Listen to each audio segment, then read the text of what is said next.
नमस्ते दोस्तों, आपका एक बार फिर से स्वागत है क्लासिक कहानियाँ में।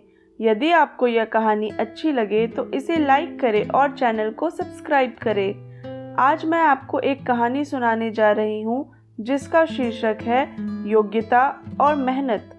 आशा करती हूँ ये कहानी आप सबको पसंद आएगी। आइए शुरू करते हैं। पुराने जमाने की बात है, एक मजदूर बिल्कुल अकेला था। कभी आवश्यकता होती तो मजदूरी कर लेता, तो कभी यूं ही रह जाता। एक बार उसके पास खाने को कुछ नहीं था। वह घर से मजदूरी ढूंढने के लिए निकल पड़ा। गर्मी का मौसम था और धूप बहुत तेज थी। उसे एक व्यक्ति दिखा जिसने एक भारी संदूक उठा रखा था। उसने उस व्यक्ति से पूछा, क्या आपको मजदूर चाहिए?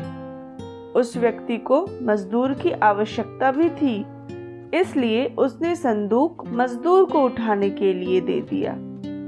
संदूक को कंधे पे रखकर मजदूर चलने लगा।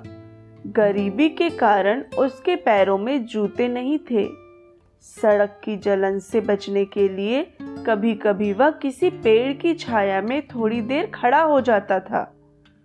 पैर जलने से वह मन ही मन झुंझला उठा और उस व्यक्ति से बोला, ईश्वर भी कैसा अन्यायी है, हम गरीबों को जूते पहनने लायक पैसे भी नहीं दिए। मजदूर की बात सुनकर व्यक्ति खामोश रहा। दोनों थोड़ा आगे बढ़े ही थे कि तभी उन्हें एक ऐसा व्यक्ति दिखा जिसके पैर नहीं थे और वह जमीन पर घिसटते हुए चल रहा था।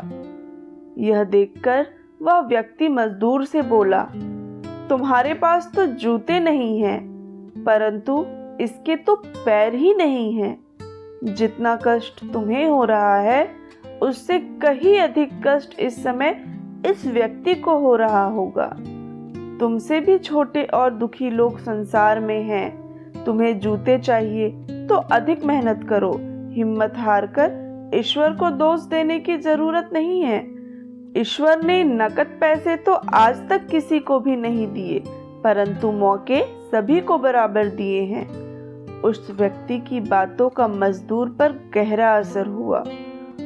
वह उस दिन से अपनी कमियों को दूर कर अपनी योग्यता व मेहनत के बल पर बेहतर जीवन जीने का प्रयास करने लगा।